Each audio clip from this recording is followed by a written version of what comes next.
Comment réaliser un court-métrage d'horreur quand t'as pas fait d'école de ciné et que tu débutes aussi dans l'écriture de scénario? Aujourd'hui, je te propose qu'on réponde à cette question en passant par le prisme de ma propre expérience. Il y a peu de temps, j'ai réalisé un court-métrage d'horreur qui s'appelle Crack, comme je le fais chaque année depuis maintenant 3 ans. Mais cette année, c'était différent. Parce que pour la première fois, j'ai décidé de m'entourer d'une équipe de passionnés. Et j'ai troqué ma casquette de vidéaste habitué à tout faire tout seul, que ce soit le cadre, l'image, la lumière, le son, pour celle de réalisateur, le porteur du projet, le chef d'orchestre et celui qui doit faire avancer tous les corps de métier dans la même direction. Dans ce making-of, on va aborder la préparation du projet, de l'écriture à la pré-production. On va parler bien sûr du tournage avec les effets spéciaux pratiques et on verra aussi un peu de post-production avec les VFX et le sound design. Mais avant de commencer, je tiens à clarifier une chose. Je suis ni un expert en scénario, ni un expert en réalisation de fiction. Mon métier de base c'est vidéaste, je fais des vidéos pour les entreprises et pour les particuliers, mais bon, par contre à côté je m'intéresse énormément à la fiction et plus particulièrement au cinéma de genre. Donc cette vidéo, qu'on soit bien d'accord, c'est pas une leçon, c'est un retour d'expérience. Avec ce projet, j'ai appris beaucoup de choses et j'ai aussi fait des erreurs. Et on va en parler. Les avantages et les inconvénients de travailler en équipe, le fait d'être trop ambitieux et surtout le piège numéro 1, sous-estimer la préparation d'un projet. Bref, laisse-moi te parler de ce projet de fou. Bienvenue dans le making of de Crack.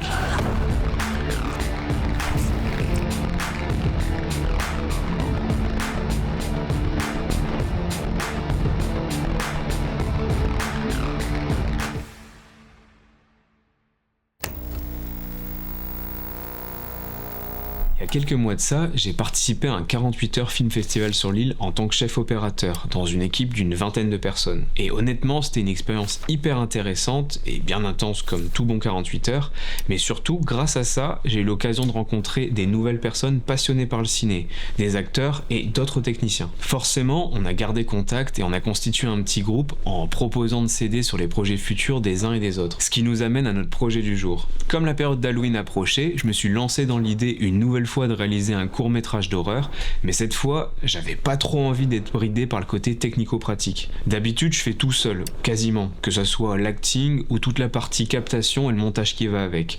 Et là, j'ai proposé aux personnes de ce groupe de participer à ce projet d'horreur. Cette année, j'avais envie de réaliser un slasher, mais avec une dimension un peu surnaturelle. Et la première étape, sûrement la plus importante, c'est l'écriture. Je me suis beaucoup renseigné sur l'écriture de scénario, notamment avec le bouquin L'anatomie du scénario de John Truby. Bon, il est très connu, mais honnêtement, il permet vraiment de partir sur des bonnes bases, donc je te le conseille. En 2 semaines, j'ai pondu 3 versions du scénario avant d'arriver à la version finale. Et là, j'ai fait ma première vraie erreur. J'ai écrit un scénario de 17 pages. Oui, 17 pages, en pensant qu'on allait réussir à tourner ça en une seule journée.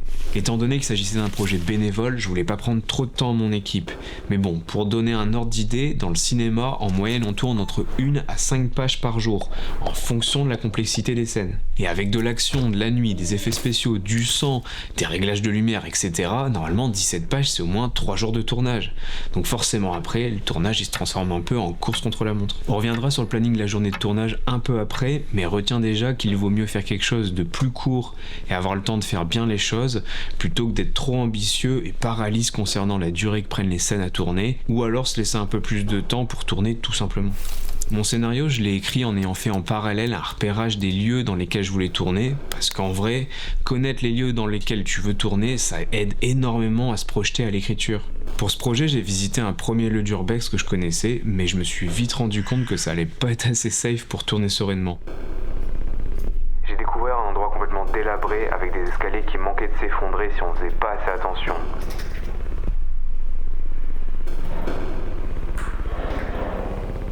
Certes, l'ambiance froide et désaffectée était parfaite, mais ça valait vraiment pas le coup que quelqu'un de l'équipe passe à travers le sol ou fasse une chute grave. Pendant mon exploration, j'ai fini par me rendre compte à mon insu que l'endroit était habité par un homme face auquel je me suis retrouvé. Il avait l'air perturbé et désorienté, et à sa rencontre, j'ai vite fait demi-tour pour pas le déranger. Clairement, c'était impossible de faire venir une équipe de tournage dans ces conditions. Et comme on était à moins d'1 semaine de la date du tournage, j'ai fait avec un autre lieu abandonné que je connaissais, dans lequel d'ordinaire il y a des teufs qui sont organisés. En arrivant dans le fort, j'ai descendu un long couloir avant d'arriver dans la salle du bunker. On n'y voyait que dalle sans lumière, mais déjà, niveau accessibilité, c'était plus envisageable de tourner ici. Le lieu il était vraiment cool et l'ambiance était parfaite pour un court-métrage d'horreur, donc c'était top. Après, pour les autres lieux de tournage, c'était principalement en extérieur, donc dans la rue, dans un square ou dans une ruelle. Et normalement, pour tourner dans des espaces publics ou des lieux abandonnés comme ça, vaut mieux demander des autorisations pour être tranquille. Chose que j'ai pas faite, et tu vas le voir plus tard dans cette vidéo, ça a bien failli me coûter cher. Après 2 semaines à écrire dès que j'avais le temps, j'ai écrit une histoire avec le pitch suivant. Nathan retrouve son ami Samy à sa sortie de prison. Pour rattraper le temps perdu, ils partent graffer dans un fort abandonné. Mais dans ses profondeurs, il rêvait quelque chose qui n'aurait jamais dû sortir de l'ombre. Une fois que j'ai fini avec une version du scénario qui me convenait, je suis passé à toute la phase de pré-production du tournage. Pour ce projet, comme je le disais au début, j'étais pas tout seul, et heureusement, j'ai pu m'entourer d'une petite équipe ultra motivée. Au niveau de la distribution des rôles, j'avais 3 acteurs. Anthony qui interprète le rôle de Nathan, Amine qui fait le rôle de Samy, et Steed qui incarne le rôle du slasher. Pour l'équipe technique, il y avait Tess et Youssef qui étaient tous les 2 cadreurs et qui géraient aussi la partie lumière. D'ailleurs, pourquoi 2 cadreurs ? Tout simplement parce que ça nous a permis de gagner du temps sur certaines scènes, notamment quand il y avait du dialogue. Ça permettait de faire un plan master large à une caméra, où les acteurs jouaient leur texte du début à la fin, et ensuite de shooter les champs contre champs à 2 caméras, une sur chaque acteur, ce qui permettait d'avoir à la fois les répliques et les réactions de l'un et de l'autre en une seule prise. Bon, revenons à notre équipe, on avait Jérémy qui gérait tout le son sur place, perche, micro HF, les sons d'ambiance. Attrapez le pompon. Oh putain, ça va? T'es pas... Ah, c'est une saloperie de merde. Ahmed, lui c'était mon assistant plateau, il était toujours là pour filer un coup de main dès qu'il fallait bouger du matos ou anticiper un truc. Ensuite il y avait Elliot qui s'occupait du making of et du clap, et Mao qui a fait les photos et qui a géré aussi le making of. Et il y avait aussi Samuel qui a fabriqué le masque du tueur et l'arme. Enfin bref, une bonne petite équipe, et honnêtement c'est grâce à eux que j'ai pu réaliser ce projet. En soi, c'était un projet bénévole. Chacun participait bénévolement, les acteurs sont venus avec leurs propres vêtements, mais malgré tout, un projet de fiction, ça coûte toujours un minimum d'argent. Et en tant que réal sans prod, forcément, j'ai mis de ma poche. Déjà, au niveau du matos, j'ai utilisé mon propre équipement et le matos que mon entourage a pu me prêter, à savoir 2 Sony A7 IV avec le trio d'objectifs 16-28, 24-70 et 70-180 mm, le tout qui ouvre à f2.8. J'avais un Ronin RS4 pour les plans stabilisateurs, un Holyland Mars M1 pour la cam à la main, une lumière 200 watts et des panneaux RGB LED, un trépied, des DJI mic avec lavalier et un micro canon avec perche relié à un enregistreur Zoom F3 pour la partie son.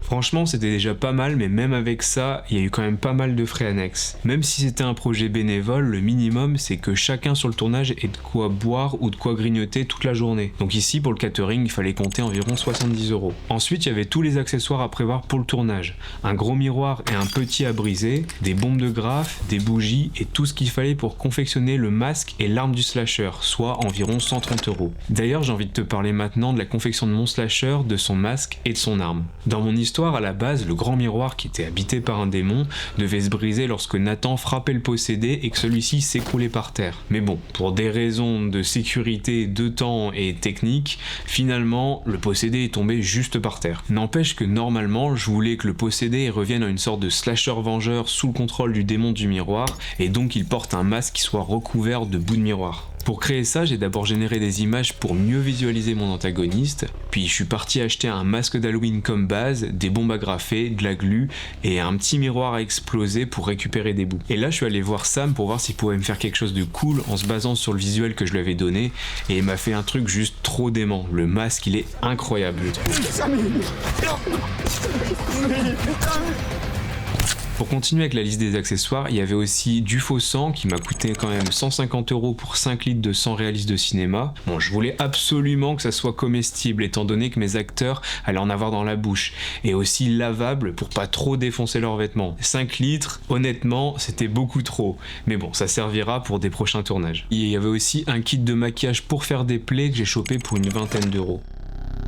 Un autre coût non négociable, ça a été la location d'un groupe électrogène pour alimenter les lumières. Étant donné qu'on tournait uniquement en extérieur, et notamment dans un bunker qui était complètement plongé dans l'obscurité, c'était obligatoire. Donc pour la location sur une journée, j'en ai eu pour 130 €. Un autre petit coup bonus, c'est qu'à la fin, j'ai fait des affiches du film dans des cadres que j'ai offerts aux membres de l'équipe, et ça, j'en ai eu pour un petit bonus de 70 €. Donc au final, réaliser à Crack, ça m'aura quand même coûté plus de 500 €, mais bon, je regrette absolument pas l'investissement, c'était juste super génial de pouvoir aller au bout de mon idée. Et puis surtout, quand tu compares ça à ce qui se fait dans le cinéma, 500 € pour un court-métrage, c'est dérisoire.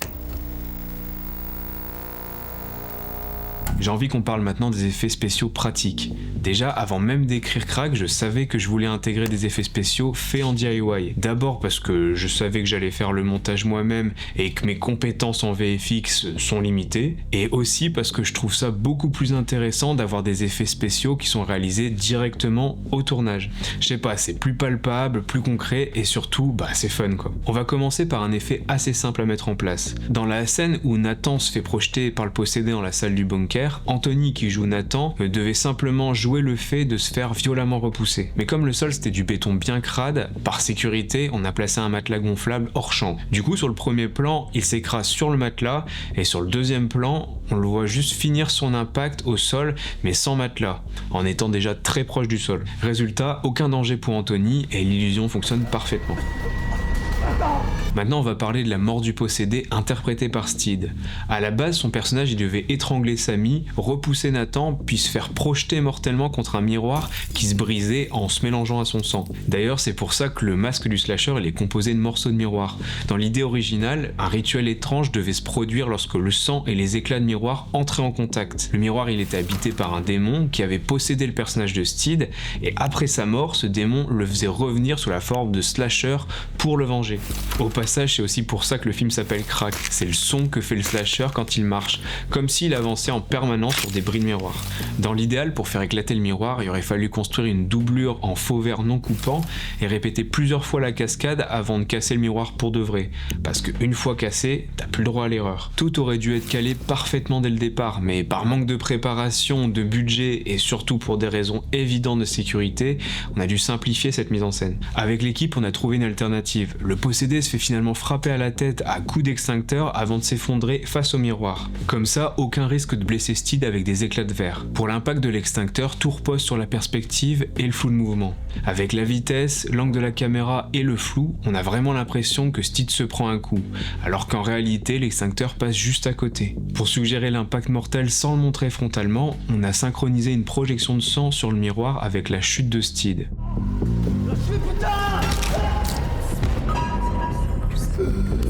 Pour le plan, on voyait le possédé mort au sol, on a simplement utilisé un peu de faux sang alimentaire dans sa bouche qu'il pouvait laisser s'écouler lentement.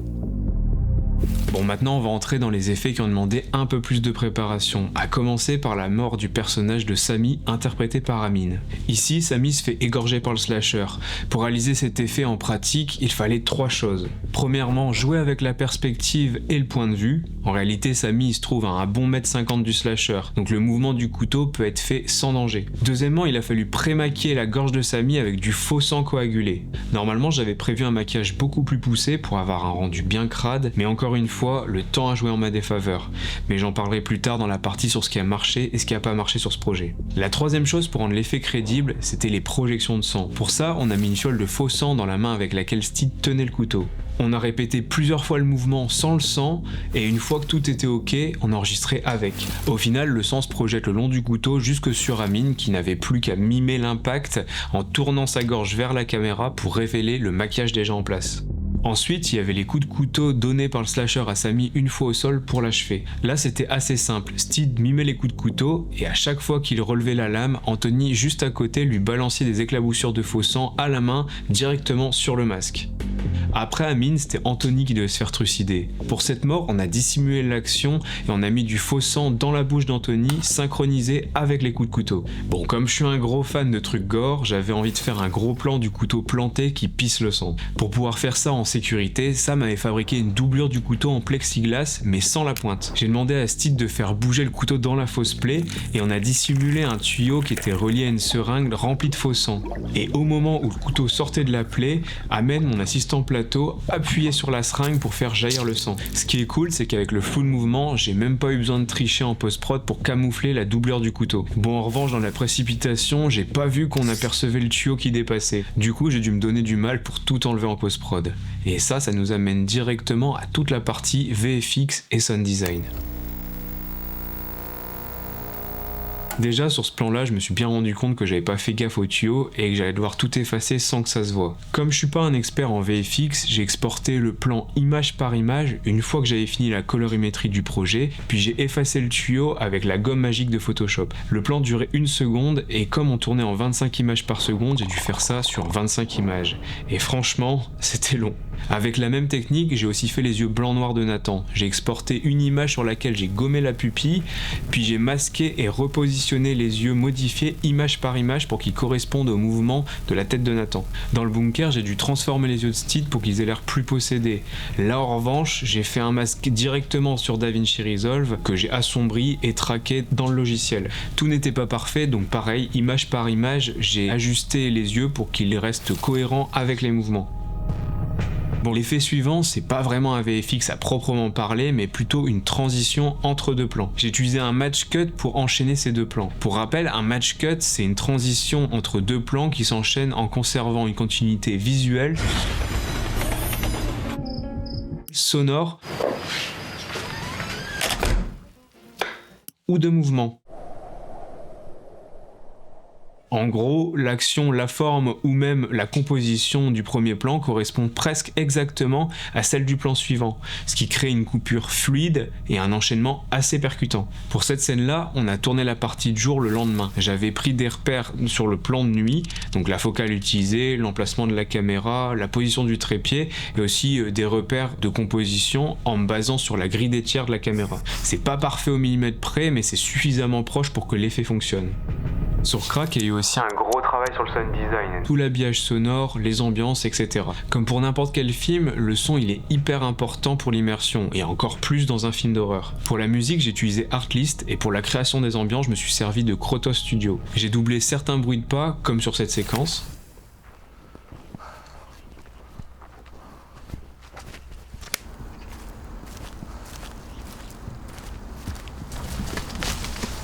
J'ai aussi ajouté des drones, des sons d'ambiance extérieure avec des bruits de corbeaux, du vent ou ce genre de choses. Par exemple, dans la scène du tunnel, de base, Amine continuait de parler en avançant de dos. Mais après plusieurs retours pendant le montage, je me suis rendu compte que ça atténuait la peur et ça faisait retomber la tension. Du coup, j'ai décidé de couper complètement la piste audio et recréer complètement l'ambiance sonore. Pour ça, j'ai d'abord enregistré ma propre respiration en jouant une respiration apeurée, puis je l'ai pitchée pour qu'elle colle avec la voix d'Amine.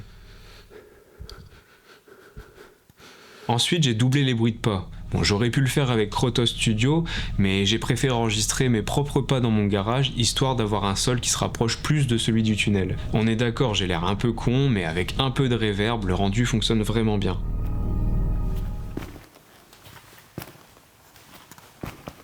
Et dans la même idée, j'ai aussi enregistré des sons métalliques pour simuler les débris dans le tunnel.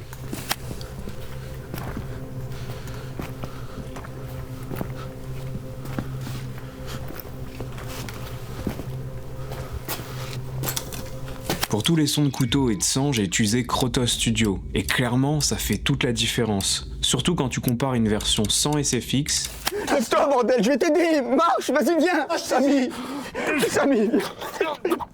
Et une version avec. Laisse-toi, bordel, je vais t'aider. Marche, vas-y, viens. Samy.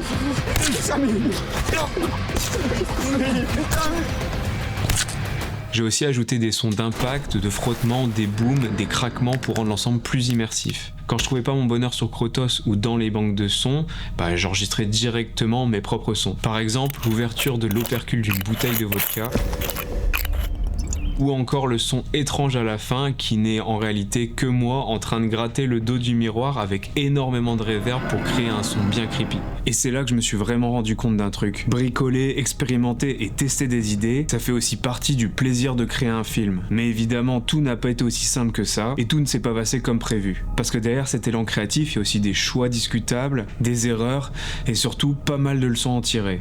Et justement, c'est de ça qu'on va parler maintenant. Déjà, être réalisateur, c'est un métier de fou, mais dans le bon sens du terme. Et franchement, j'ai clairement kiffé l'expérience. En gros, quand tu bosses avec une équipe et que tu prends la place de réal, ça te permet vraiment de te concentrer sur l'histoire. Le fait de déléguer toute la partie technique à des personnes qui savent gérer ça, ça te permet de te focus sur ce que tu veux raconter et sur la vision plus artistique du projet. Et ça, mine de rien, ça t'aide aussi à mieux expliquer cette vision aux acteurs, à leur donner un ton et une intention. Sur ce projet-là, par exemple, j'ai écrit tous les dialogues, mais j'étais pas au mot près. J'ai laissé la liberté aux acteurs de les remanier pour que ça sonne plus naturel dans leur bouche. Ensuite, autre gros point positif quand t'es réal et que tu gères une équipe, c'est tout le côté humain. Parce qu'avant tout, tu partages une expérience. Surtout sur un projet bénévole comme celui-là, on était tous là pour passer un bon moment, tester des nouvelles choses ensemble et partager une passion commune autour du cinéma. Et ça, clairement, c'est possible que quand tu travailles en équipe. Mais ce qui fait vraiment la différence quand tu bosses en team, c'est que tu peux t'appuyer sur les forces de chacun. Sur Crack, j'étais à la fois scénariste et réal, mais de base, je suis aussi technicien. Et forcément, j'avais envie de toucher à la caméra. Le truc, c'est que je me suis vite rendu compte que le taf de réal, ça demande vraiment de gérer plein d'aspects du tournage autres que la technique. En gros, j'étais là pour trancher le cadrage, la direction des acteurs, l'enchaînement des scènes, etc. Et ce rôle de chef d'orchestre, ça m'a appris surtout un truc. Faut faire confiance. Faire confiance au cadreur, à l'ingé son, aux acteurs, à l'assistant réal, au script, pour que tout puisse avancer sereinement. Parce que sinon, ça aurait été vite un enfer, et c'est sûr que c'est impossible de passer derrière tout le monde. Et puis je pars aussi du principe que tu choisis des gens qui ont des compétences que toi, t'auras pas forcément. Et ça t'apporte aussi des nouvelles idées, et parfois même des idées qui sont meilleures que ce que toi t'aurais pu faire tout seul. Un dernier avantage à être réal et à bosser en équipe, c'est que tu peux forcément faire des projets beaucoup plus ambitieux qu'en étant seul. Tu peux vraiment te concentrer sur ton histoire, ta vision, et guider tout le monde dans la même direction. Et t'as pas à gérer du coup tous les postes techniques comme moi j'avais pu le faire avant sur d'autres projets. Il y a une phrase qui dit « seul on va plus vite, ensemble on va plus loin ». La phrase elle est un peu bateau mais elle est clairement vraie. Bosser seul c'est super pratique, t'as pas besoin d'expliquer ce que t'as dans la tête, tu fais comme tu veux, mais bon le revers de la médaille c'est que tu te retrouves très vite limité. T'es limité par les mouvements de caméra parce qu'il faut quelqu'un pour la gérer, limité par la lumière parce que ça demande du temps et de l'attention, limité par l'acting aussi parce que tu dois penser à ton jeu tout en gardant un œil sur ton image. Et à l'inverse, quand tu bosses en équipe, tu peux vraiment aller beaucoup plus loin et faire des choses beaucoup plus ambitieuses. Mais au final, même avec une team, tout se passe pas toujours comme prévu. Et justement, j'ai envie qu'on prenne un moment pour parler des erreurs que j'ai faites, de ce qui a marché et de ce qui a pas marché, histoire que t'évites les mêmes galères.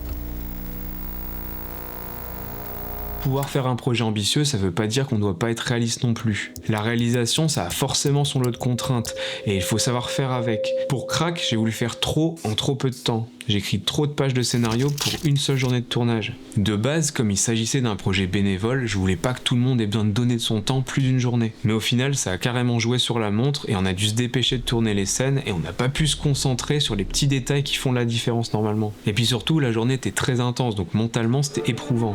Et résultat, j'ai dû prendre la décision de couper 2 séquences, sinon on n'aurait jamais eu le temps de finir à temps. Pareil pour la pré-prod, j'ai fait l'impasse sur trop de choses parce que je me suis fixé une deadline trop proche au vu de l'ambition du projet. 2 semaines pour écrire et préparer un projet comme Crack, on va être honnête, c'est ridicule et surtout ça m'a causé du tort. C'est aussi dommage parce que j'aurais pu peaufiner mon écriture. Il y a certains passages comme les réactions de Nathan face à la mort de son pote qui auraient pu clairement être améliorés. Franchement, je l'ai pas vu parce que j'avais la tête dans le guidon, mais honnêtement dans la vraie vie, personne va se jeter comme ça au pied de son pote sans rien faire pour empêcher l'assaillant. Et forcément, ce manque de temps en amont, ça a eu des conséquences très concrètes sur le reste de la préparation. Et j'ai pas eu le temps de faire ni découpage technique, ni storyboard, et pourtant c'est quand même la base. Et résultat, on a perdu un temps fou sur le tournage pour débriefer à tout le monde quelle partie, quelle scène, quel plan on allait devoir tourner. Et surtout, pire encore, j'ai oublié de tourner certains passages qu'on a dû venir retourner quelques heures un autre jour, parce que sinon, le film aurait été impossible à monter de manière cohérente. Bref, c'était compliqué, donc Fais ton découpage technique, je le redis, mais c'est la base. dans l'organisation globale, j'avais contacté des maquilleuses FX pour faire certains passages gore, notamment avec la gorge tranchée. Le problème, c'est que la feuille de route n'avait pas du tout été bien préparée, et surtout les timings, ils étaient pas réalistes. Résultat, les maquilleuses, elles sont venues tôt le matin alors qu'elles auraient pu venir beaucoup plus tard. Et surtout, comme on était dans le rush, au vu de la journée hyper longue de tournage qui était prévue, les premières à être amputées de leurs tâches, ça a été les maquilleuses. Et ça, c'est pas ouf. Honnêtement, je me suis senti hyper mal pour elles, mais bon, on dit que c'est comme ça qu'on apprend, donc ça me servira de leçon. Toujours sur la préparation manquée, j'avais pas d'autorisation pour tourner dans les lieux dans lesquels on devait tourner, alors que normalement quand tu tournes dans l'espace public, il vaut mieux demander pour être tranquille. Résultat, j'ai bien cru qu'on allait devoir arrêter le tournage après à peine 30 minutes le matin même parce qu'il y a la BAC qui a débarqué en demandant ce qu'on était en train de faire dans le bunker. Heureusement pour nous, ils étaient très sympas et simplement curieux de savoir ce qu'on est en train de tourner, mais ça aurait pu être fin de tournage avant même de commencer la journée.